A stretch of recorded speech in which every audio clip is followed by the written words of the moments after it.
Hello, ladies and gentlemen. Welcome to episode numero 9. I forgot what Howdy, 9 is howdy. in Spanish. I don't speak Spanish, so 9. Yeah, 9. That's awkward. 9.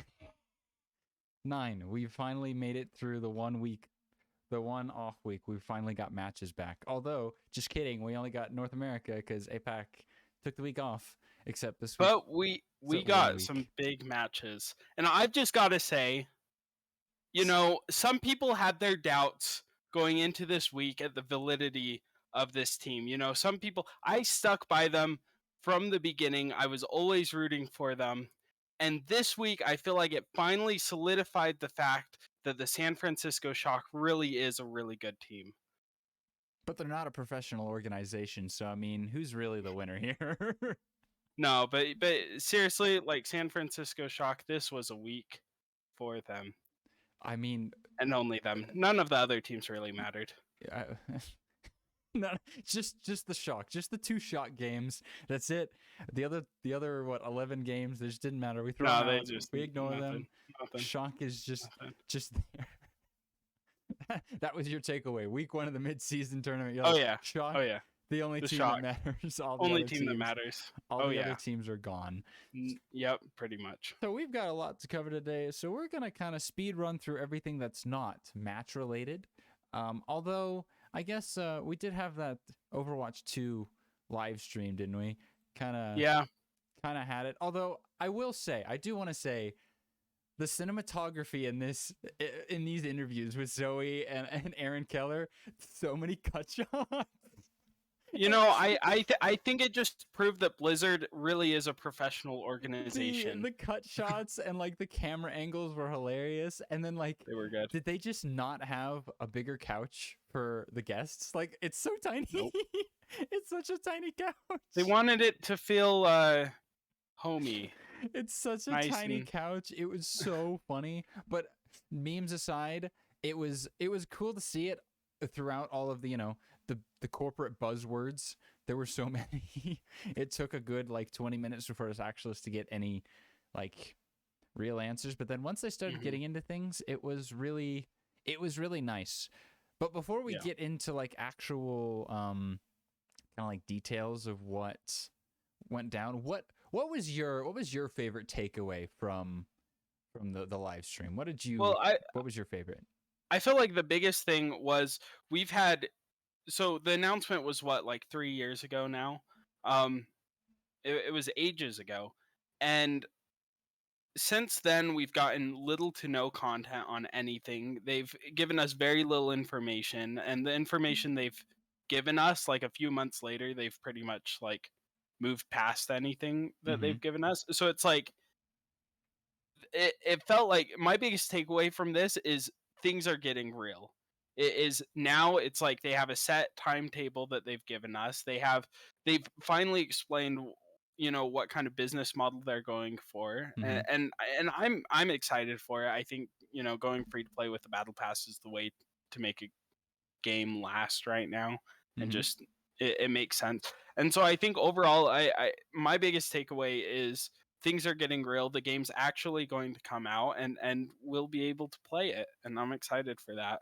I'm super excited about that as well. For me, it was nice. Like, we have the roadmap up here, and like they said that they're like doing like the seasonal model. So it's every 9 weeks they're doing a new season with new event modes once we get there, because PvE isn't coming out until next in 2023, which is like fine, whatever. But like 3 new heroes a year. And it's like every 9 weeks we'll either get a new map or a new hero. So every year we'll get about 3 new maps, 3 new heroes, which is about like when Overwatch 1 was at its peak. That was about what we were getting. We were getting about 2 to 3 heroes a year. So, but that lasted like what, 2 years? Yeah. So it's glad they're going back to that. But then, as you talked about the battle pass with all the cosmetics, they like mentioned mythic skins, which seemed like they're going to be customizable, which is kind of sick. That's pretty cool. And then new heroes, and they talked about a new game mode coming out in 2023, I think is what they said, on top of push. I think they said new game modes, plural. New And modes, so, correct. It does say new yeah. modes on here. That I'm being said, looking. I don't know how many of them are going to be like competitive modes like Push or True. anything. They might be just arcade modes like Capture the Flag or something like that. But I True. think either way, like any sort of new content, I'm happy for, and I feel like um, this model's going to push them to have that. It's just So, better. It's nice, like a live service. You know, that was Overwatch 1 was close to that, but not quite. It was just kind of a bunch of recycled material. So it'll be nice to have the constant live updates, the constant feedback. And then they mentioned, and this isn't on the roadmap, but they mentioned changes to competitive too, where they're completely dropping the SR system and adopting the competitive model and rank system that most other competitive games have, where instead of having a hard number set to your skill, it's a range of ranks. So it's like instead of your 2700, you're platinum Gold 2. 3 or whatever. You're just in a group, and it's like once you win a certain number of games in that rank, then you will rank up, as opposed to the weird like SR system that we've all come to hate and then hate. But overall, it was it was good to get content. Finally, we have a date, we have heroes. I mean, we got the cinematic for Junker Queen. We just have an idea of what's happening. And October 4th, we'll get one new hero on top of Junker Queen and Sojourn. We'll get more maps than a few new maps. We'll get a bunch of skins, the Battle Pass, which the Watch Point, I think it's what it's called, the guaranteed beta access on top of the stuff, and then push. So it's just so nice to have that. It was a really good thing to have. But enough about Overwatch 2. Let's actually talk about the league now. There was news that took place over the last couple weeks, which we're kind of just gonna kind of speed run it. Rush through. We're gonna kind of speed run. So first thing we want to talk about, Guangzhou Charge doing funky hunky dory things with Eileen. They drop Eileen, which according to their tweet, we did so after careful consideration of relevant factors, including risks to our team from inappropriate personal conduct, as well as the future development of our team. That's what the Charge said in the tweet. Eileen responded saying that he met with the coach and GM, and they said his salary was too high. So who do we believe? I don't know. He was a bench player. He wasn't really playing because it was Choice 01 and it's the Charge. But Eileen really wasn't really playing. My favorite thing though is even though it has his like in the release image, it like has him, and in the lower left hand corner it has his player name, but it has #0 damage. Which is kind of on the nose. I don't know if that was intentional, but somebody didn't look that over. So Funny. There's that. Next thing, the Los Angeles Valiant. They had a few things go on, and there's odd things happening with them. So obviously they signed Molly, which was hinted at by Halo. As soon as Molly was released from Charge, it was figured that he was going to be signed by Valiant. And then there were rumors that Marvel was going to be signed. Marvel was signed, and then there's rumors coming out that No Hill and the players are paying Marvel's salary. So it's like a GoFundMe project to have Marvel on the team. Yeah.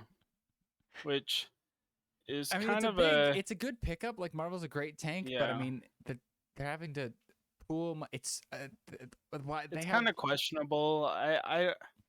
I'm curious as to see, as more information comes out about it, like what's gonna kind of. I'm excited that they have him on there because it'll help Sasha in a little bit, that they'll actually have a main tank. But so they signed Molly and Marvel, and then they release Coldest, who, I mean, when we talked about the potential of them picking up Molly, we did say Molly was an upgrade over Coldest. And then they also released Wu Yao, who was one of their assistant coaches. So Valiant kind of doing some funky things, crowdfunding their team, essentially. I don't know what the management of this team is doing. They kind of just trust No Hill, but I mean, they don't have the money, so I don't. They've got 5 DPS players. What's going on here? What's happening? I don't really know. But Valiant's Valiant. They're still probably on the outside looking in of the midseason madness just because of how standings are. But then we move over to NA. We'll start with the Mayhem, and so they signed Rupel. a flex support because Kariv shifted over to a coaching role. So they signed Rupal to have a second flex support alongside Sir Majed. But then in this very same announcement, they just kind of casually go, we're also releasing Adam.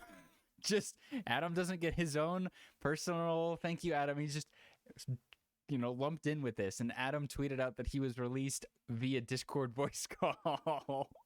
Yeah. So it was not definitely not a professional organization. Not a professional move going on over here with Mayhem, which is unfortunate because I guess they just decided that and figured that someone is just kind of a hyperflex, so it's like they don't need Adam to play off tank because someone just plays everything, which is unfortunate for Adam. I'm trying to think, would he even be picked up by another team? What teams only have main tanks even anymore? Like, I guess NYXL needs an off tank, but NYXL doesn't pick people up. Well, you say that, but then we look at NYXL and what do they need? They need a main support. What do they sign? A flex support. Okay, what are you doing, NYXL? They pick up Ho1. Yeah. And I don't remember if it was them or if it was one of the team managers who said that they signed Ho1 because Myungbong hasn't been performing too well, so they signed another flex support to fill for him. But Ho1 doesn't turn 18 till the end of July, after the mid-season tournament. So this isn't even an immediate fix to a problem. So what's going on, New York? What are you doing? I don't understand. First they sign Vulcan at the beginning of the season and we have no idea what's happening. And then they release Vulcan and we're like, okay, still don't know what's happening. And they're like, oh, we need a main support. Let's sign another flex support, why don't we? And it's just confusing to everybody involved, everybody watching, and they have their coach as a player on the I just can't I don't know. But then the final thing is Paris Eternal. They released Glister, which initially just kind of didn't make sense, but it was mutual, which makes sense because it's not easy being a Korean only, especially on a European team. So Glister being let go, he was wanting to be let go. He agreed to be let go, so it was mutual. It wasn't just kind of him being dropped. Yeah. So, and this is pretty common when you have, one Korean player with a bunch of European players and a couple Americans. It's like, you factor in the English as a second language to, a lot of them. And then, they each have their own different accents and stuff like that. I'm sure communication was difficult for some of that. And also culturally, I know that it's not uncommon for it was unfortunate to see him let go. He was doing well. I hope that he gets picked up, but I'm like, what team needs I don't know where player? He will, but I'm sure he's an improvement over someone somewhere, but not actually someone. Not actually, well, someone. That's not a direct comparison, but But a so person. They release Glister as their hit scan player, and then they go and they sign. Where's the Dove announcement? Oh, where'd it go? I lost it. Twitter. There it is. And then they go and sign Dove, which he in the game and he looked really good. He looked really good on the Widow, especially this week. So they signed Dove, another European player. So they just kind of go all in on the Europeans, and he looked good in the game. So good pickup, I suppose. So go Paris. At least they filled the hole and didn't just leave it empty. That would have been weird. But go Paris. So that's enough. Yeah. Enough of that. Enough of that. Let's enough of that. We're done with the teams. So now let's actually talk about let's talk about the games. And by games I mean specifically first let's talk about the meta that we've seen this week. Lots of Sigma. Yeah. Lots of Sigma, lots of Sojourn. And those were the two biggest changes in terms of because we had the Sojourn buffs, which just kind of puts Sigma and Sojourn into it because you take away because then you had the Soldier nerfs, you had some other Mhm. nerfs kind of throughout. So Sojourn replaced Soldier, and then Sigma just kind of became the default tank. I think maybe just because it works better with kind of the poke comp. But we did see some like the Doomfist from the Doomfist teams. Atlanta and Houston ran it. We saw Ryan run as well.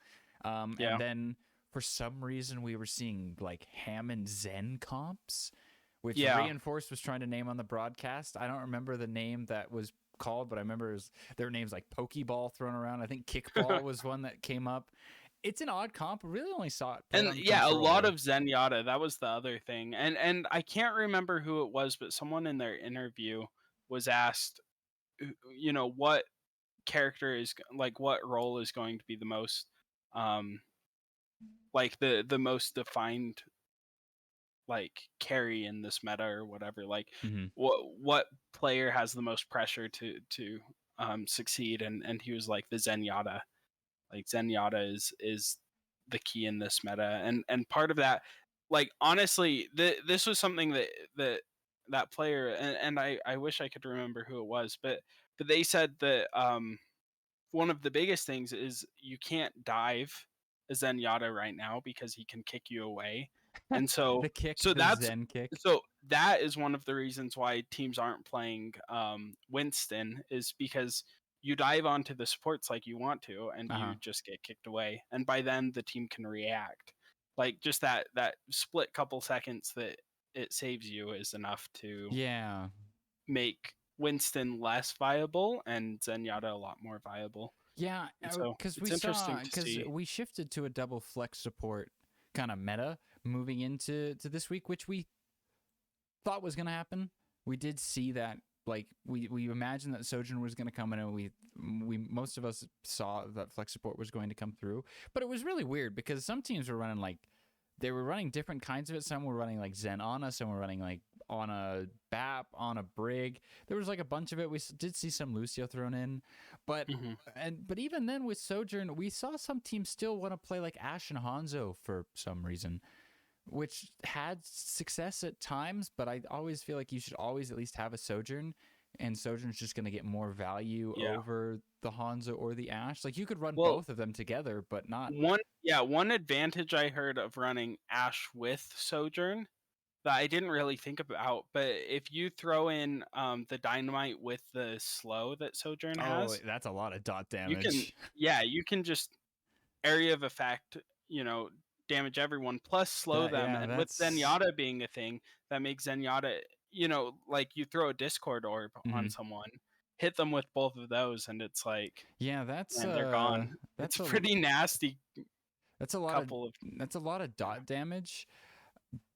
But and we saw some combos of it, so I mean, just a lot of heroes. But please, teams, coaches, please, if you play Sombra one more time in my league games, I swear we're gonna have some issues. I think like only one team won a map with Sombra. I think Mayhem may have won a map against London or something using some of it.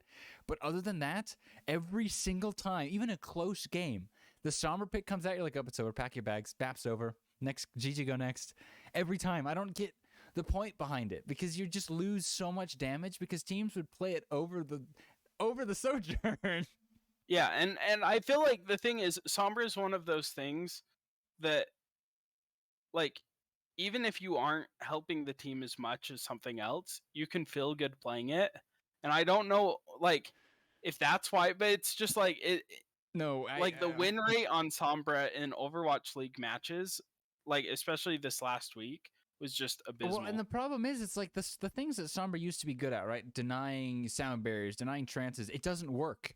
Like they'll hack the Zen, and then EMP, and the Zen will not only not die, he'll still trance. Same with the Lucio. Yeah. It just doesn't have the same utility, and teams need to stop this instant. I beg of you, please. Coaches, stop putting Sombra into Overwatch League games. Just don't do it. Literally play anything else. I don't care. Just don't play Sombra, please. Just cease and desist. I will get off my high horse, my soapbox. And now to hop onto mine. So, you know how I said all those nice things about the Shock earlier on? Joke's on you, they weren't about the shock. They were about the Spitfire. Suckers, you guys denied. You were all like, oh, the Spitfire's a sucky team. Now everyone's hopping on the Spitfire bandwagon in your faces. I told you at the beginning of the year, I was like, Cloud9 wins the beginning of a game, like at the birth of a new game, Cloud9 wins. I don't know why. It's not the players, it's not the coaching, it's the organization is just built for this stuff. And it's proving me right. London Spitfire are killing it. I told you so. You were all like, "Oh, the Mayhem. I've just got to give it to them." And it did go to 5 though. It's not doesn't like matter. Spitfire won.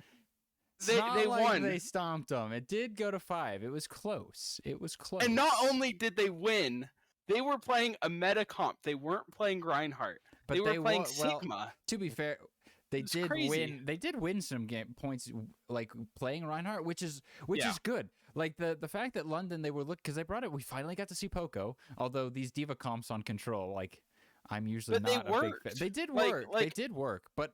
Yeah, Florida were running ball comps, which are worse than the diva comps. That's true. But like they were looking, and Sparker on the Sojourn was looking great. And it's like if something doesn't work, they were able to go to the Hottie Rhine comps like they did on Oasis. So they just looked. The thing with Spitfire that a lot of other teams don't quite have is they just have the hive mind. They've just downloaded it. Because they play so much rush, so it's like regardless of the comp they play, they can at least play together. And I think they're going to go places on the back of Shax and Sparker specifically, because Poco and Hottie are great, but I mean Shax and Sparker were able to keep them into fights, and they were just outplaying Mayhem in a lot of situations in the compositional matchups. And London are looking really good. And I mean, you look at their next 4 games. They play New York, Paris, Washington, and Dallas. Are we thinking a 6-0 stage for London? Yeah, I mean the only team on there that going like before this week, I would say hard loss. Probably not. They're definitely losing. Is the Fuel the Fuel, and we'll talk more about the Fuel later, I'm sure. The Fuel looked like trash this week. Like who was that? That wasn't the Fuel. And I think if the Fuel keeps playing that way, if this meta just isn't their meta, which is very much a possibility, I think London wins that. Yeah, so or at least makes it close. But even if they lose that one, even 5-1, like they're in the mid-season madness. As long as they just keep winning the games that they should win, which NYXL, Paris, and Washington. Are you kidding me? Yeah, those are easy London games for them. Yeah, I think Washington has the potential, just because Washington is kind of a giant slayer where out of nowhere they'll just like be good. But I think most likely, yeah, London is at least 5-1.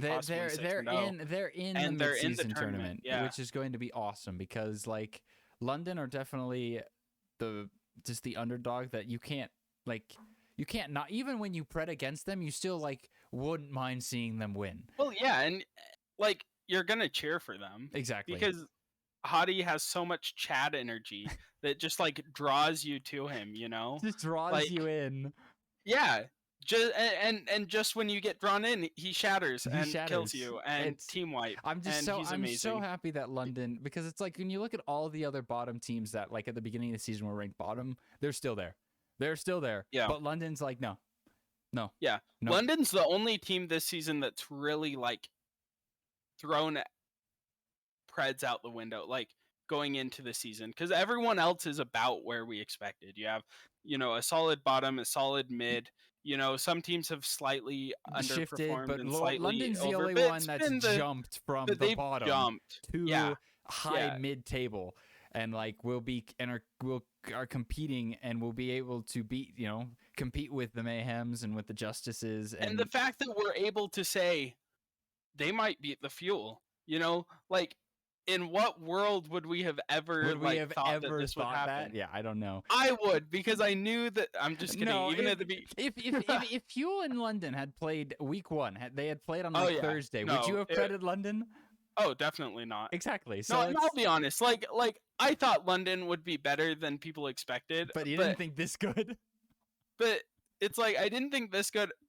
and because they play as a team, and this is the thing about London, is not like, it's not that they have like the thing with Washington Justice, for example, is you have Happy, and Happy pops off, and Happy's insane, and Happy is so freaking good, and the rest of the team's there, and Just there. but the thing is, London, it's like it's a full team, The full that team effort. just, it's the hive mind, like you said, and that's the thing, is London plays as a team, whereas all the other teams have players that Most other teams do not perform. play Yeah. as together as often.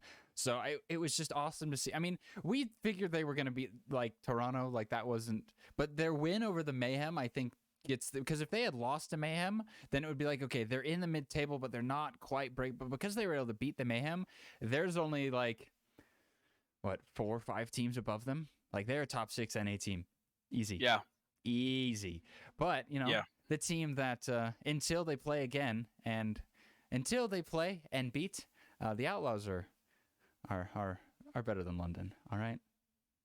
Is this... Maybe. Is this, my question is like, when you look at this meta, right, the double flex support Sigma Sojourn, like, this on paper should like be the Outlaws like dream meta. Yeah. Like, this was the meta that the Outlaws were built for, and they obviously ran over Titans, but who doesn't run over Titans?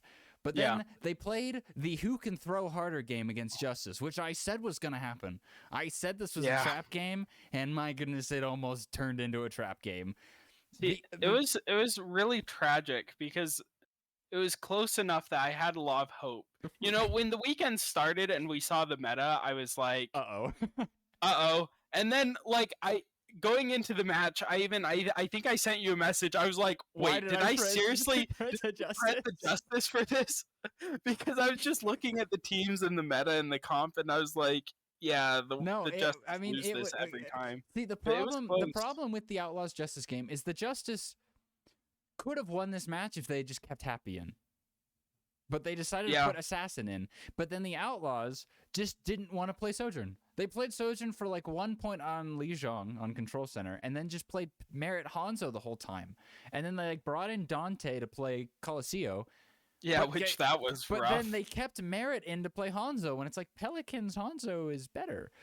Which, if I recall, when they threw Dante in, he was rusty. Getting outplayed. Even in their game against Vancouver, he did not look like he used to. And I don't think you ever sub out Pelican. Ever. And I don't think the Justice should ever sub out Happy. But then again, I mean, on Dorado, Merritt kind of diffed him he went Widow against Happy Sojourn and kind of run over him. So, Sojourn doesn't always work. Widow is better on the long sight lines. But the Outlaws were messing around a little bit. They were doing some funny stuff. But then against the Titans, they're like, oh wait, this Sojourn character is kind of good. Pretty good. And just played Sojourn. But we saw the Doomfist comp still works. They still played Doomfist on Control, and they still won, I think, every Control map playing just the Doomfist, which was nice.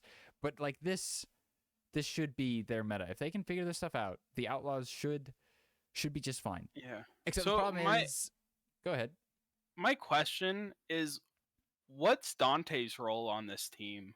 See, like, I mean, outside of the Doomfist, like, let's say we move past the Doomfist, what does Dante do on this team? Well, see, my thought would, because this meta looks to be like you can run like Sojourn Tracer, you can run Hanzo Tracer. We saw like New York, although New York doesn't count. Like, they were running Echo. Like, I would think that you could run Pelican Dante and put Dante on the Tracer and have Pelican run Sojourn or Hanzo or Echo. Like, I don't know why Pelican wouldn't be good at Sojourn. I mean, he's not a hit scan specialist, but I mean, why not try it and see? Like, you put him in against it. If you play Toronto or if you play New York, put Pelican Dante in and see how it works. Because the problem is, when you run Pelican Merit has to play hit scan, and his Hanzo is not as good as Pelican's, but Merit doesn't play Tracer, so Pelican can't do both. But if you run Dante, the hero pools basically overlap. So you can run Tracer with a Hanzo, Tracer with an Echo. You could run an Echo and a Sojourn, probably. Like, we don't know if Pelican can play Sojourn, but I don't imagine he couldn't. Might as well test it. If you were coaching staff for the Outlaws, if I was Jake, Yeah. If Would I you was move? tank, Would you move Dante off of tank duty and just have him grinding well, I don't think you. I don't know why he DPS? couldn't do both because I mean, he's only Doomfist. It's not like they're trying to have Dante learn Diva and things like that. It's just Doomfist, so he can play Doomfist and then go back to grinding the Echo and the Tracer. Because I imagine we get to a meta where it's like hit scan is like an option, but not a requirement. And I feel like Pelican probably could be the optional hit scan, and you could just run Dante Pelican. And like that was what I was hoping to see at some point during the season would be Dante Pelican, but Dante needs some work because that Tracer was not It was inspirational, rough. and it needed stick to the Doomfist right now because that game against the Justice was I said it was a trap game and it almost turned into it. We were saved by the Justice incompetence. As It was always, terrible. it was always in a game against the Justice of who can throw harder. The Justice will always throw harder. Except when they don't, and that's the problem. Except when they don't. Except when they don't, but they won. They walked out 2-0, and they are third in the standings. You want to know why? Because a certain other Texas team decided they don't want to win maps this week. Mr. Fuel, I don't feel so good. I guess the Zarya one trick team, when they can't play Zarya anymore, kind of fall apart. Yeah, and it's like they had a pretty rough start to the beginning of the season, but it wasn't anything like this. Well, no, because all they did was they just lost to Outlaws, and that was it. Yeah, but then they immediately got their stuff back together. And that's the thing. This was just terrible. Like, well, it wasn't just that it was terrible. It was that they lost 3-0 to the two teams they ran over in the kickoff clash. Like, it wasn't just that they lost to like Glads or something. No, they lost to the teams they beat. And Dallas are now 0-10 in their last 10 maps. Terrible. Yeah, it's like I really don't know. Because like there just weren't any signs of life in it either. Like it was like, well, they came alive in the last map and against the Rain on Gibraltar, map 3. Like they started showing some signs of life, but the problem is they didn't have the same level of coordination as they had with the Zarya comps, and they really looked like they were still trying to like figure out what they wanted to play. I mean, they played Fearless Ball, they played Fearless Rhine, they played Fearless Doom, they played Hanbin Sigma, they played Winston, they played Tracer Sombra. It's almost like Sombra's not a good hero or something. So they just, and then like my biggest concern after seeing their matches were it's like Fearless. First of all, every time Fearless has played this season, he's underperformed. Like, so their best looks are with Hanbin. But then their other things were their DPS kind of getting diffed. Like, Sam, Proper, Kilo, Kai, Venom were just kind of different. Which, side note, Kai looked insane this week. Yeah. Kind of will make anyone look bad. But, I mean, Gurio already wasn't looking terribly great. Yeah. It was I thought that Edison was going to be their go-to hit scan, but Gurio in the shock match was playing Tracer in the hit scan, and then in the Atlanta match, they brought Edison in for most of the time, and then they brought Gurio back in for Gibraltar, and he started looking better on the Sojourn, but I mean it was too little too late. This team just looked very tragic, and it's if they hadn't already clinched their midseason madness spot because of points, I would be like, does this team make midseason? I mean, because I don't know the rest of their schedule, but I mean, they play London. And if they come out like this against London, they lose. Yeah. Because London came in knowing what they wanted to do. Like, I mean, there were identity. Yeah. And Dallas didn't. And Dallas, I think, is going to struggle to find it. And I mean, they have the players and the coaching staff and stuff that they very well could come out next week just looking like world beaters Dallas. again. But I mean, if they look anything like they did this week, it's just and we even talked about this at around the midseason tournament. Around the kickoff clash, was just. They didn't look like they were able to adapt the way some teams were. No, they played the Zarya comps. They figured out a comp and they played it, And up until they figured that out, they would win games, but it wasn't nearly as dominant as they did with some.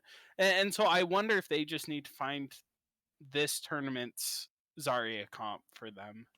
Just something that they can Yeah. one trick and just dominate. And up until they find that though, it's gonna be rough. What's Dallas? Let's see. What's Dallas's schedule? Let me pull this up. Because I don't believe that. I mean, they don't have like a. Because I mean, they played literally probably the two. Okay, so they play Florida Mayhem. Oh. Which I think at this point they lose that. Oh no. They play Vancouver, Okay, which winnable. they win. Winnable. They play New York, Winnable. which they should win. And then they play London. And right? then London, which they get squashed on. I could And see them that's the end of going. I could see midseason. them going 2-2 in that stretch. But I mean, that would put Yeah. them at 2. Oh my goodness! The 2 and fact that 4. they'll go 2-4, but still finish top 8 for the midseason tournament, it's like, man, those they are being carried by their kickoff. Because I mean, if it was an independent, like its own separate thing, they would miss this tournament potentially. Yeah. Which is not great. Yeah, which doesn't bode well for the tournament itself. Like if they go into the tournament 2 and 4, and just get stomped. like I'm all for it. Well, as an Outlaws fan, it's like, unless the Outlaws are playing the Fuel, I'm not like ever inherently against the Fuel, but I mean, that makes the Outlaws look a little better by comparison. Texas people. I'm just kidding. But yeah, Fuel's week definitely dropped them out of top teams. Like, I wouldn't consider current Fuel a top team anymore. They because I mean, they got stomped by 2 of the other top teams. But let's shift over to talk about the top 3 teams, because I think before you do, wait, there's one thing I need to talk about. Oh no, it's our sponsors, plural. So we have 2 sponsors, and these sponsors, they came to me and they were like specific for the Dallas Fuel fans. For all of you guys out there. What is it, a lighter? It is some tissues. and a teddy bear to keep you comforted at this time of sorrow. Oh my gosh. You definitely need them for all those tears and for all those hugs that you aren't getting. Tissues and a teddy bear for the Dallas Fuel. For the Dallas Fuel fans. My goodness. So, we thank our sponsor for their wonderful support. And hopefully the Fuel fans out there get some support too. Oh no. If you need to talk to someone, I recommend finding someone to talk to in this time of need. That's not us, because I'm an Outlaws fan and Brett's a I'll just shove it in your face that my team's winning and your team's losing. I wouldn't come to the 2 of us, because we are directly against the Fuel when they played each other. So, I wouldn't come to us. But anyways, Fuel falling out of the top. So now I would say that it's a 3-legged race for the best, right? Between Glads, Shock, and Atlanta. And I feel like London's not in the list. I'm just kidding. But yeah. And see, all 3 of them had some interesting stuff. Like, we'll just kind of briefly talk about each one. I want to talk about Glads first, because Glads didn't look like they were in the kickoff clash. I mean, they dropped a map to Paris. I mean, kudos to Paris. But Glads dropped a map to Paris, and they made the Titans look competitive on Control, which the Outlaws did too, but the Outlaws aren't the Gladiators. There's 2 different expectations there. Yeah. I don't know if it's just because the Glads started the kickoff clash a little slow as well. I mean, they get reverse swept twice by the top teams, and they dropped maps to. Didn't they drop a map to Vancouver? I think they did, and they also dropped a map to New York, and I think so. They started slow in the kickoff clash, so seeing them start slow again is a little, it's not surprising. They tried to run a bunch of interesting stuff, and then, with certain things potentially happening with a certain player, Reiner was in playing Sigma on Circuit Royal, which is the map they lost to Paris. But I mean, the fact that they lost the map to Paris. I mean, Reiner, is there anything? I mean, Reiner's starting to look like a Hyperflex tank here. He's playing everything. Yeah, and so the thing about the Gladiators is, like, I'm not worried at all. No, like, I'm not either. So one thing that is pretty common in League of Legends is they do the mid-season invitational in the middle of the season. Yeah. And only the top team from each region goes. And it's pretty common that like when the next like split starts for them, that team is almost always like not dominant like they were before. Yeah. Like they lose some games or it's really close. And the reason why, it's like if you're grinding on an old patch while other teams are grinding on the new patch, like That's going fair, into this, yeah. Paris had been working on the new patch since the end of games for the first tournament. Mm-hmm. So was Vancouver. So it's like if these teams look a little better than they should against the Gladiators who made it to the end of the kickoff clash, it's like it kind of makes sense because they had a whole extra week to grind. Yeah. So I Or guess an extra couple weeks. yeah, I don't like Yeah. I don't really put a whole lot on the Glads like dropping maps and looking a little slow because they did start slow before. I trust them to Hunter will help with them and they'll just kind of get back up to speed because they still looked. Kevster was still a monster. Potapon was picking up Yep. the Sojourn, and Shu and Skewed and Astro are still insane.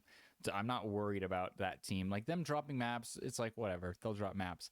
But then the other, I don't know what the Atlanta Reign were doing against the Boston Uprising. Thoughts? It was tragic. That being said, Boston is looking better than they started. I think they're But solid. the bar was so low, I don't really know how much that means. Well, I feel like they're like a solid like mid-tier team. And so I think Atlanta has historically been inconsistent against mid-tier teams. Fair enough. And so I feel like them going to map 5 against this iteration of Boston is like it's not a great look for Atlanta, but it's not like the end of the world. Yeah, but like see, it's but not see, like dropping maps against Paris. The problem or dropping maps is against they go to Vancouver. map, they almost get reverse swept by Boston, but then the Shock go and turbo stomp Boston. There seems to be there's a problem there. Yeah, is Boston Atlanta turbo stomped Dallas Fuel, so it's like yeah, but so did Shock. So it's they both did it. So I think Rain probably I don't it was more Rain I think took their foot off the gas a little bit too early. Like they couldn't close out maps. But I mean Boston kind of rolled Circuit Royal, to be honest. yeah. But despite them going to 5, Kai is a freak. Yeah. Kai is a literal freak of nature on the Sojourn, and word is that he was the reason Sojourn was nerfed in the first place. I mean, makes sense. Like he's hitting shots that watching him be play humanly possible. Sojourn like made me like upset. Like it's like how is this allowed in the game? How is this balanced? Well, the thing is it's not like it's easy to do. No. Like Sojourn is a super high skill ceiling character, like to hit the headshots on those charged up shots, like he makes it look it's easy. insane. And he does it like shot after shot after shot. He'll get team wipes with his ult, like and other players will occasionally pop off like that. Yeah. But it's like him, it's like the entire match is just you're surprised when he misses. You expect everything to be. And what's funny is they did the post-match interview with him, and he said that playing Sojourn is boring. So he's dominating, everyone else on Sojourn on a hero that he says is boring to play. It's just it's out of this world. It's too easy. Yeah, like and the thing is if people are watching it and like, man, I don't want this in my games. Well, I promise you won't get that in your games. Get Kai because in your games. Like Sojourn isn't going to be like that in your games because but that's Kai makes Sojourn look busted. Kai makes Sojourn look absolutely busted when he's hitting like shots that Widowmakers should be hitting, and he's doing it basically no scoping. Yeah, it's insane. So if you weren't able to watch it, just like pull up a highlight reel or something of because Kai like playing this Sojourn. guy's insane. Like I think we'll show the play of the week later, but like he had several candidates. The entire match that like both matches, like anytime he was on Sojourn, it's like that could have been play of the week. He was doing so, and then Ultraviolet continued his carrying his team from the brinks of defeat in every team fight possible on Ana and BAP, like always. Oh yeah, Atlanta's just a good team. It was kind of a fluke against Boston. I think they let up on the gas a little bit, but then the Shock kind of just roll. I mean, They are 8-0. Yeah. They are I think 8-0. They are kind of just rolling kids in the regular season, and yeah. shocker Eh, shock. the issue I have with the Shock is I feel like they're quick to adapt to the meta early. And But then I feel like by the time the tournament comes around, people have figured out ways to play around the strategy Shock are playing. well, they figure out Like, different metas. In the case of the kickoff yeah, clash, like nobody was playing Winston really, and so Shock had to shift. But the thing is, everybody's playing Sigma, so it's not like the kickoff clash was like some people were playing Winston, some people were playing Doom, Rhine, whatnot. Everyone is playing Sigma, so Shock is playing what everyone else is playing. They're just better at it. So that being said, like, I could see a world where the meta shifts slightly as weeks go by, and by the time we hit the tournament, people aren't playing Sigma. well, the Like, good thing is they who now knows? have, Maybe I the mean, ball they have comp. a May tank now because they have Mikey to play That's ball. true. So And he looked pretty good. I mean, he is a ball player, so So Yeah, that's true. the shock now kind of have their bases covered, and Violet is getting better and better on the main support. Like, this is a solid team, and I mean they're 8-0, and I don't see them losing. I mean, we'll Well, get to a regular season. well, I don't know. This coming week's kind of spicy for them, but Shock, Yeah. Shock, Rain, Glad's top 3 pretty easy, and I feel like there's a decently large gap between them and 4th place. Because Fuel has fallen out of graces. When you get 3-0'd by both of the teams that you stomped before, that's not a good look. That's not a good look, Fuel. It's not. It really isn't. It's just kind of iffy. So those top 3 are far and ahead the best teams. But let's flip it a little bit, and let's go to the dumpster fires behind the McDonald's. We got some basement dwellers here. I'm sorry, but Boston, Paris, New York, and Vancouver, sure they showed some competence. Well, unless you're New York, and I wouldn't count what New York was doing as competence. Thanks. I mean, you know what? Let's start with what was possibly the worst match that week. That Paris New York game was, oh my gosh, my eyes. Paris took a map off of Glad's, and you see him take a map off Glad's, and you're like, oh, they should be able to beat this New York team. And then it goes to 5 maps. It just keeps going. We almost had the first draw in this match. Yeah. We almost had a 6-match toilet bowl. We were this close. I don't know what I was watching. New York just upsets me because it's like every decision they make as a team just makes no sense to me. Like, in terms of like who they pick up and stuff like that. Like, none of it makes sense. And just watching them play, it's like, obviously they can't feel good about this. Like, the organization can't feel good about this, which is why they're making changes, but they aren't making the changes that make sense to anyone. Yeah, new and flex so it's support. like if you care about your Overwatch team, you'll give it some love, you'll fix it. And if you don't care, then why are you making any changes? So it's just like it makes no sense. They're losing everything. They're going to keep losing everything. Because now that Paris has won, New York, Paris is now gaining on them. And it's like this New York team, like they looked, they were doing. Flora was doing some things on the Sojourn. Yaki was doing Yaki things, but they're like the rest of the team, like Kellen. This team shouldn't be 1-7. We keep saying that. But at what point, if you look at the players, at what point do we just go, no, these players maybe aren't actually that good? Like, how long, how many times do they have to lose? And how many times do they have to lose and us going, this team shouldn't be this bad, their players are good, for us to go, maybe these players are actually just that bad? Because if you look at them, it's like the individual players aren't the problem. It's like, they're just like, for the most part. It's just their only win was against the Titans. Yeah, no, I'm not saying they're good. I'm saying they're terrible, but it's not like an individual skill. Like they've shown zero improvement. Whereas Paris Titans, they're looking. New York has shown zero improvement over the last 8-9 weeks. Yeah, they're just horrible. Because Paris, kudos to Paris, they're looking better. And I would start pretting Paris over New York. I mean, I pretted Paris over New York. This was the game that that made the difference. It put me in the lead, bread-wise, Yeah. and we'll get to that. But it's like Paris is showing signs of improvement, right? Paris is showing signs of improvement. Boston, I'm not really sure because, I mean, when you have to play Atlanta and Shock, but, I mean, taking Atlanta to 5, I mean, that's something. But then you get turbo stomped into the ground by Shock, so not really sure where Boston stands. Yeah, I feel like Boston's kind of a weird team where it's like,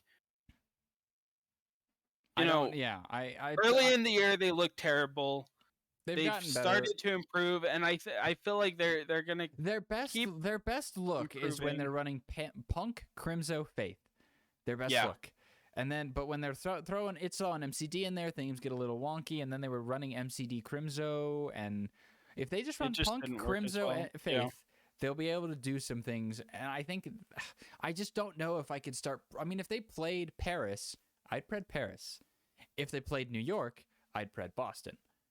But it's like that. I think I would pred them over Paris, and I just don't know. Given the right week, I could even see them taking on one of the bottom mid-tier teams like Justice or Defiant. I just can't. I can't move them into the mid-table yet because they just haven't shown.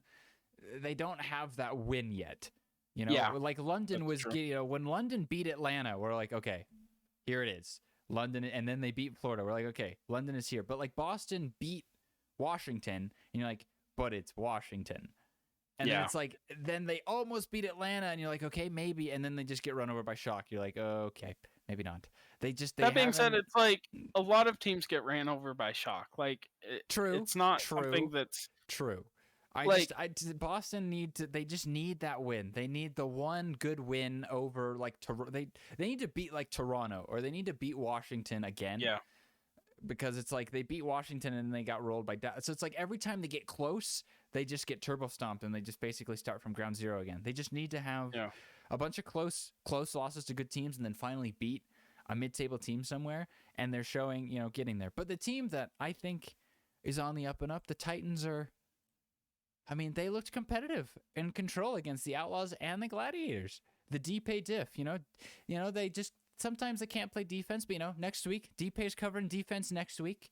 But like Mir on off tank, I think they stick with the Mir tank. I mean, like he was looking good on the Doom, good on the Zarya, and they were running Junkrat on Control Center. I don't know. I mean, I'm always happy to see Junk, but I don't know how I really felt about it. But I think they showed more life than they did before. Like if Titans played New York, I think I would pred Titans. I don't know that I would, but I will say Vancouver this week looked at least like 10 times better than they did last week. Of course, last week they were. They didn't play.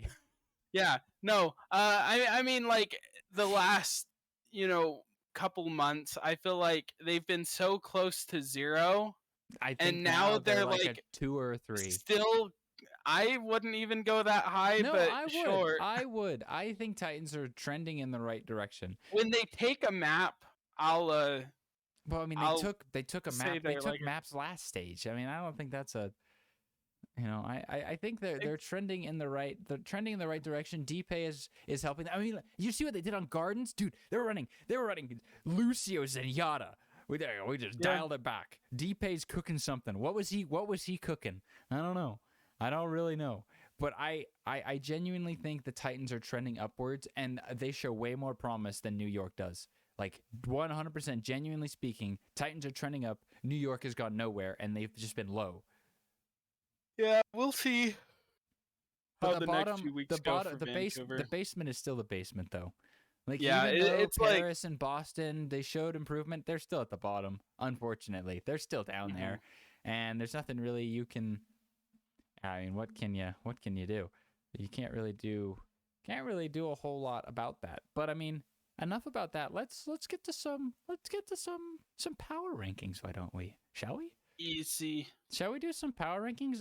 So I set the power because we did combined ones last week. So we currently have the split ones organized based in the order that they were in the combined one, just now separated. So obviously APAC, we don't touch APAC. So we're looking at this. I wouldn't say Glads are number 1 just because of how good Shock looked. Yeah. I would say Shock have been able to jump up, but I do think Glads are still better than Reign. I think if Glads and Reign played, Glads would win because Reign did go to 5 against Boston. And even though Glads Yeah. dropped a map to Paris, Glads are known to start slow, whereas Atlanta just can't be consistent. Yeah, I'd agree So with that. Shock, I Glads, think, Atlanta, I think is a good top 3. Now, what do we do with this Fuel team? well, the Fuel are like, I feel like we can't rank them any lower than 5th because Well, their performance in the last tournament. I think this week, if we're basing purely on this is performance like this week, they're way down. Well, But yeah. I think We put the previous we rate their ability to adapt, but I would say this after this week. I mean, I would put them. Let's leave them where they are and then move teams around them. Florida goes below Houston and London. Now that they lost to London, and we already thought they were close against Houston, but since they lost to London, they go below Houston and London. And Houston will beat London. Like the last time they played, Houston beat London, and until they play again, there's no. I will not accept any justification to put them below London. Sure. But then the question is Fuel above Spitfire and Outlaws? I think at this point we have to keep them there until they show otherwise. Okay. Because I feel like bad week. I think I'll allow this it, week, their game against Florida this week, I think will determine it. If they lose to Florida this week, they drop. Yeah. But at least two or three slot bots. But I mean, when you only lose to Atlanta and Shock, who are above you, okay, fine. We'll give you some passes there. Fine. Whatever. So Outlaws, London, Florida. But I mean, look at that. London's sitting at a nice 6th place. Look at that. Wow. Who would have thunk? Who would have thought? It's like the Cloud9. It's the Paul Cloud9 owns these things. It's the Paul Rudd meme where he's like, "Look at us, look at us. Who would have thought? Not me." See, and you know how like I feel like at some point I mentioned like early in the season, maybe preseason, I was like, we could always have like season 1, the London Spitfire like miracle run. It's gonna happen. They're gonna win. No. See, but the problem is season 1 London peaked in stage 1, and then stage 2 they started falling off, and stage 3 and 4 they ceased to exist, and then suddenly woke up in the playoffs. So I don't know if you want your London doing that. No, it's gonna be a different story, but it's gonna have the same fairy tale ending. Of course. Okay. Where Spitfire just slowly burn their way up. I don't think they'll reach any higher than like 5th or 6th place. I think where they are may be. I mean, because the problem is they don't play. They play Dallas, but other than that, they don't play any of the teams higher than them. So they're gonna. Yeah, sure, they'll beat Paris and New York, but we can't move them higher. It's like, good job, you beat a bottom tier team. Up until the tournament, this is kind of as high as they're going to get. Our top 7. That's a very comfortable top 7. I like that. Yeah. But then we get to this nonsense at the bottom. So let's start at the bottom. Do we still? I want to put Titans above New York. I really do. I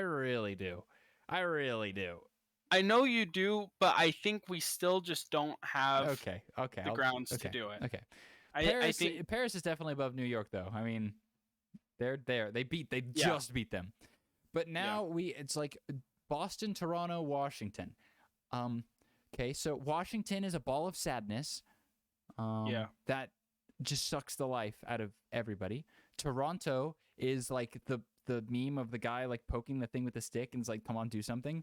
Like, why? Everyone else is playing Sigma. Some people are playing Doom, and Toronto goes, we want to play Winston. Why? Hey, but at least they're being unique and having some character. When you get, they got rolled by London and by Florida. They got. I'm not saying it's a good identity, but it's an identity. It's like, Toronto is definitely below Justice, but I mean, I would pred Boston over Toronto. Like if Boston and Toronto played, I'd almost pred Boston. Yeah. Like, would you? Are we on the same page there? Yeah, I feel like there's a tier break where there's Washington, Boston, and Toronto, and then Paris, New York, and Vancouver. I think so. It comes to here are the tier. I think there's a tier break below Reign. Yeah, and then there's a tier break below Mayhem. See that. And then there's a tier break below. But see, even if Paris and Defiant played, it's like Defiant I would put just Defiant over it. I feel like Defiant, like, But is it a close? But the problem is, it a close game though? If Paris and Toronto played, it's a would close it be game. So I don't think you can put a tier break. Like if it's a close game, I don't think you can tier break that. And like, yes, Justice took Outlaws to 5, but I mean, it's Justice. They will find a way to lose against Toronto. They would find a way to lose against Boston. And they will find a way to never win against Florida, London, like they just won't. Yeah. So I think this bottom 6 has to be its own. I don't think you can put a tier break. I mean, I guess you could technically put Justice and Toronto in their own like Shadow Realm tier. That just kind of is just there, you know, kind of like a Chengdu zone, but not because they play silly stuff, but because they just take away your faith, and you're like, oh, Justice is playing Uprising. Oh, gotta put Justice, and then they feel would like lose. Either of those teams can beat anyone, but they can lose to anyone. More often than And I not, feel like, they as soon as they're favored, they will lose. I think that's kind of what we see. If Justice and Defiant are favored to win a game, they'll find a way to lose. And I feel like against... Boston is on the rise, and they have potential, but they've yet to really capitalize on it and prove themselves. And so I feel like all three of those teams, it's like going into any match, it's like this could be the one where they win, or more likely they'll just lose it. And so it's like it's hard to. I mean, that's why they're in the bottom tier. It's like I can't put Justice, Defiant, or Uprising in that middle tier because they don't belong there. And I feel like if all three of those teams, if they played like 100 games each against each person, it would be like straight 50-50 across the board. Like definitely, I think definitely 100%. All three of those teams, they would win half of them, they'd lose half of them. And Justice would find a way to go to map 5 against Glads and Rain and then lose 3-1 to like Paris or something, just randomly. They beat New York, but I mean, I wasn't confident in that. I didn't I predded Justice, but once they got into the match, I was like, maybe not. This might be NYXL's. Yeah, it's win. It's exactly. So I think we like this. So Shot, Glads, Rain, top 3 in that order. Tier break. Fuel, Outlaws, Spitfire, Mayhem in that order. Tier break, and then the tier of sadness: Justice, Uprising, Defiant, Eternal, NYXL, Titans. Like this bottom tier, this bottom 6 tier is just. I look at that and I'm like, oh no. Anytime any of those 16, I mean, when Titans play, you're like, let's see, okay, Titans, let's see what kind of improvement. When Uprising play, like, what kind of improvement? But if New York, Defiant, or Justice are playing, you're like, oh no, turn the brain off. Here we go. Here we go again. The nice thing about Justice and Defiant, though, that makes them kind of worth watching is like you never know if they're gonna win, especially the Justice. It's like if Happy's having a good day. The problem is that's where they get you. That's where they get you. They're like, oh, this could be the win, and then they rip it away from you. That's just how it is. That's how it is. The thing is like Happy, when he's on fire. He's always on fire. Let's be honest. Happy is always on fire. And it's so satisfying to watch. The Justice just pull him out. Yeah, but it's entertaining. It's good TV to watch them pull them out and literally lose the match off that. That's where they get you. They're like, they dangle the Happy in front of you. They're like, oh, we've got this nice hit scan player. Want to see us not play him? And then they just pull him away. And they play Assassin Sombra and they just lose. I have a theory about that. What's your theory? So before each map, they're like, are you happy? And if he says yes, they play him. And if he says no, they pull him out.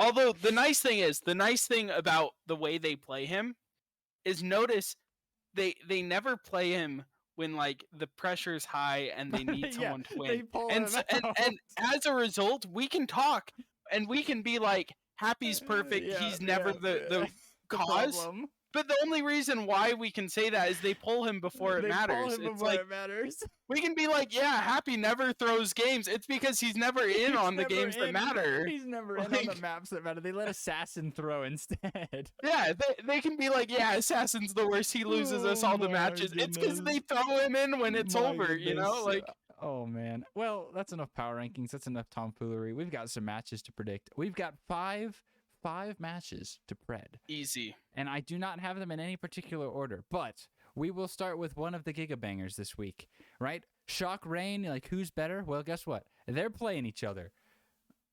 and I still think Shock wins. You? What say ye? You were hyping up the Shock all last stage. Do you? Yeah, and I feel like the thing is like even going into the last stage, the one hole that the Shock had was the tank situation where they only had Kluge. But now Now they they got two. filled that hole with Mikey, and Mikey looks good. Kluge looks good. Proper's insane. Violet and So Finn who are you are just predding? What's the pred? What do you got? Rain went to 5 against Uprising. yeah, but it was like no one cares. I'm just saying, Shock don't go to 5 against Uprising. But it was the first match of the split. Not- Atlanta looked just as good against Dallas as San Francisco I looked think. against See, Dallas. I think the thing. I think Shock are just the better team.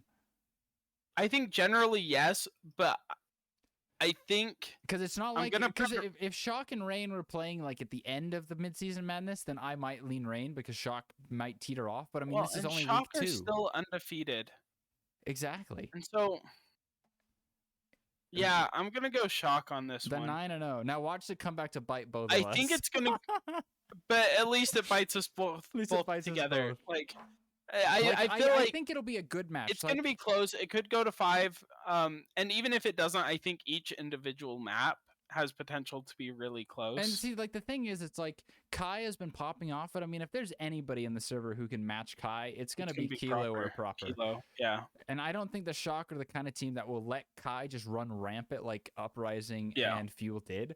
And I think the crusty crack pipe will come out and they'll just throw something at the wall and hope it sticks. Yeah. But it'll be And a it's good like game. watching Kai play, it was like he was looking absolutely insane, but the other teams weren't respecting him.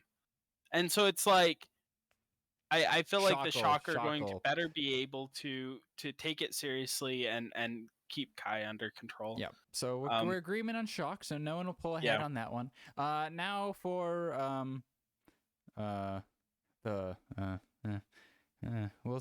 this is a match that could determine a lot. Fuel versus Mayhem. This match really determines what kind of trajectory the Fuel are on. Yeah. Fuel Mayhem, I don't know what Fuel is going to show up, but Mayhem looked good. Like, yeah, they lost to London, but it wasn't like they got stomped. I mean, they looked good, and then they rolled over Toronto, which everyone kind of rolls over. But Toronto did take a map.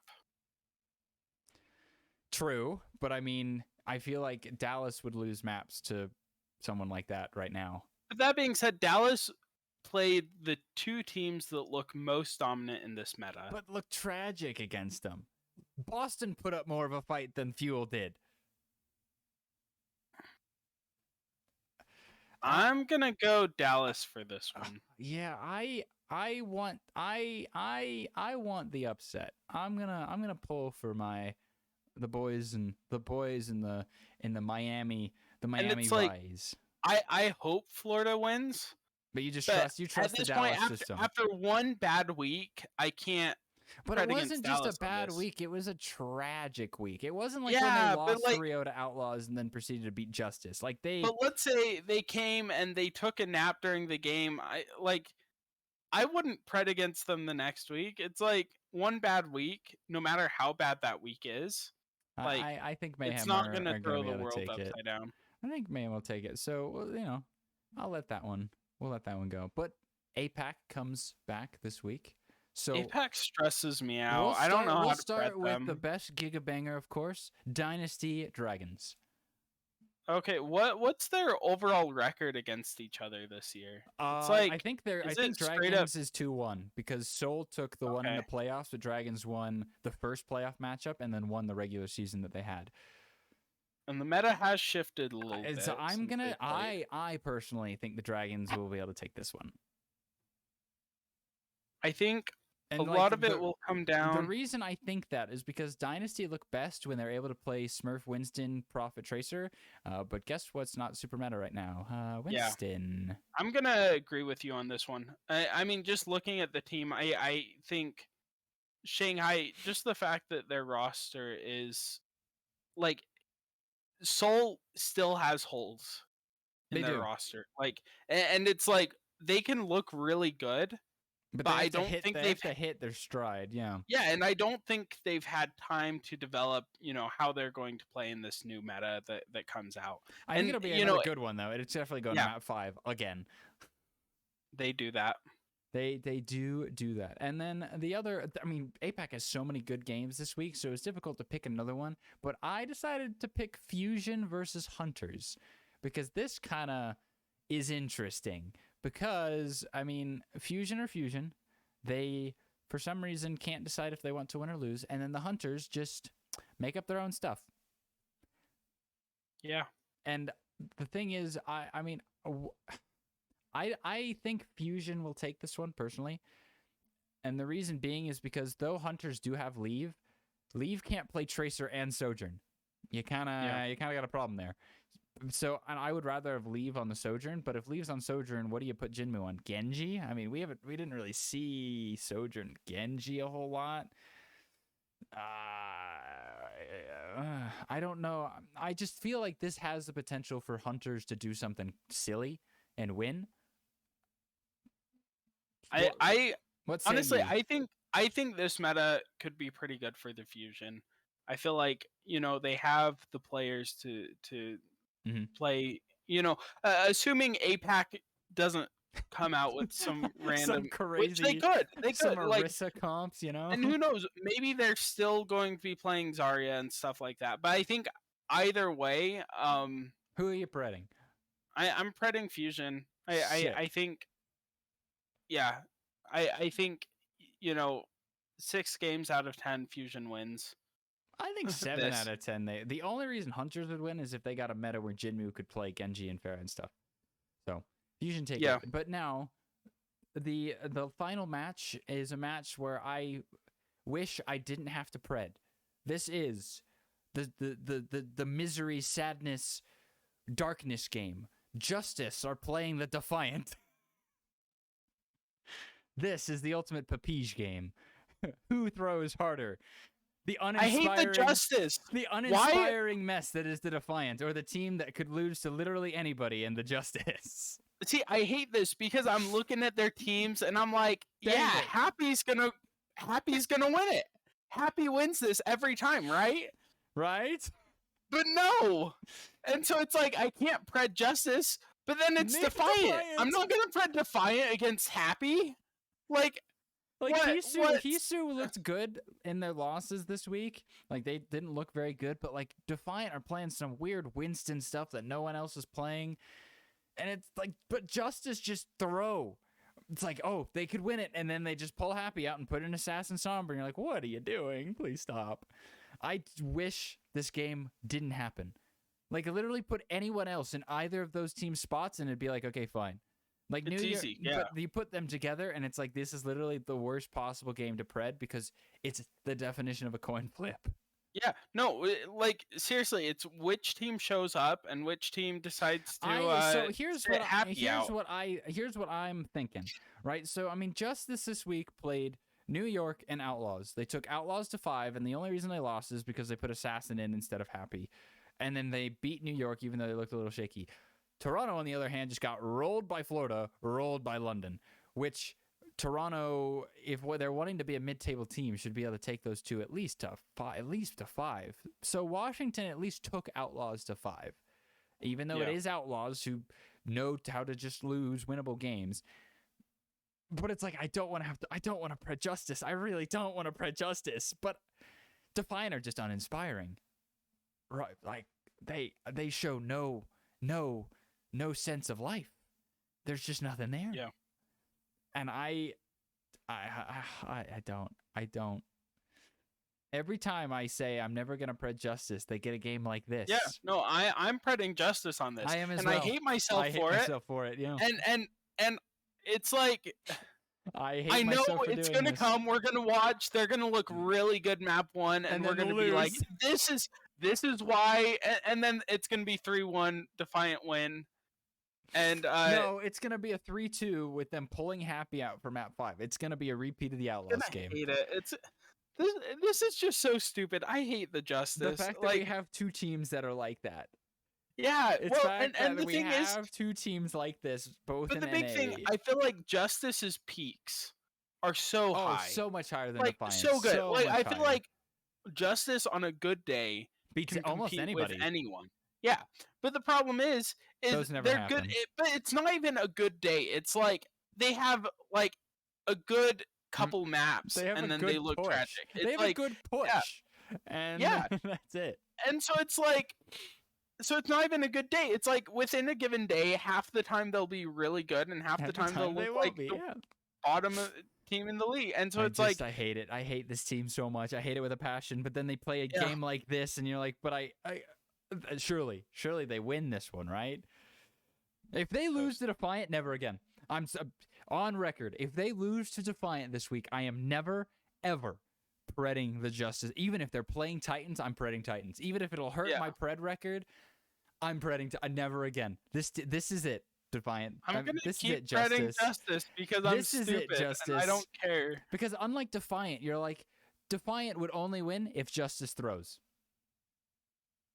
So it's like, if Defiant lose this, you're like, okay, yeah, that makes sense. But if Justice lose this, you're like, it's no, you're supposed to win this game. So this is it. You listen to me, Washington, and all single Justice fans that exist. If you lose this game, I'm never predding you again. I'm going the Avast route, going to the Joker arc. Avast has already said he's never, ever, ever predding. He predded New York. He preds Toronto. This is the last straw, Justice, the last straw. If you lose this game, you've lost my support for the rest of eternity. You got that? I think you think I've got my message across. Maybe. I think one more time for the people in the back. Don't suck, and don't you ever put Assassin on Sombra again. Just play Happy Decay, please. Thank you. Anyways, Amen. Enough with that.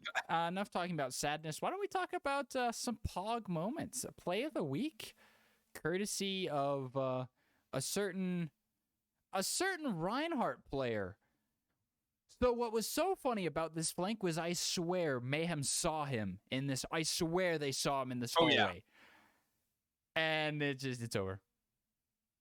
I know, and I saw him setting up for it, and I was like, "There's no way this works. There's no way this works." And then he walks out, and I'm like, "Oh my gosh, this is gonna work!" And then Shatter and he just trottles out. Like, Bumper may not be in the league, but Hottie still makes sure Bumper's in the league. Well, I think Hottie is better at bumpering than Bumper. Well, because the problem is Bumper needed a turbo pocket. Hottie doesn't. Yeah, that's the thing. Bumper had goats, which I feel like goats was able to give so many resources to the Rhine. Like, Rhine was designed to be the hyper carry of goats. Yeah. But in this meta, it's like Rhine is actually a tank. He's not the DPS.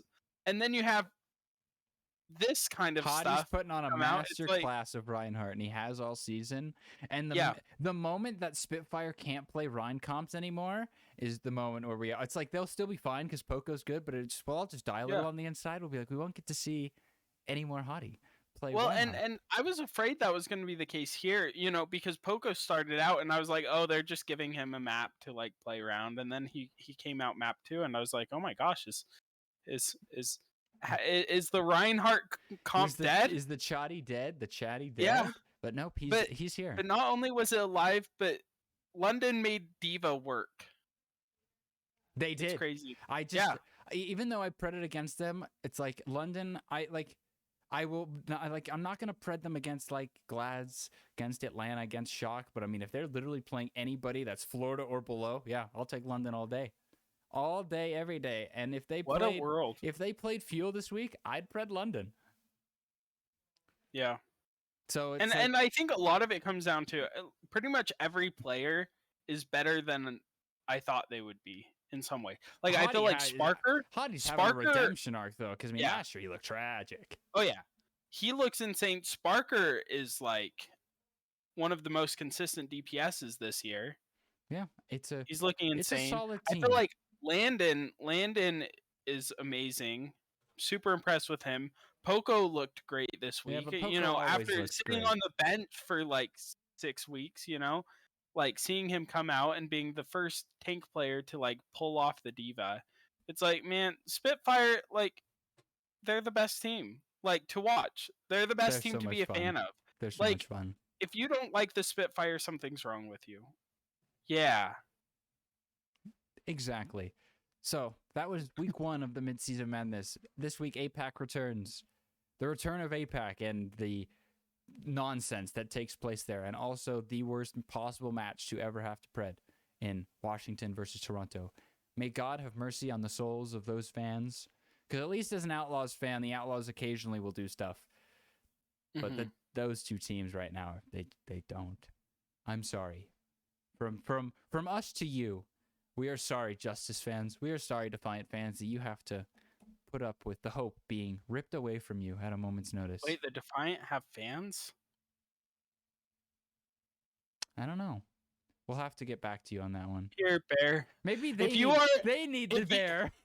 If you are a Toronto fan or a Justice fan, you need the shoot Bear. me a message and I will pay to deliver a teddy bear and Kleenex straight to you. Straight to you. Turbo. It's no longer. It's not a snail mail. It's priority package right to you, so you can not have to be so sad anymore. But that is all from us this week. Enjoy the matches this week, and we will catch you all next time.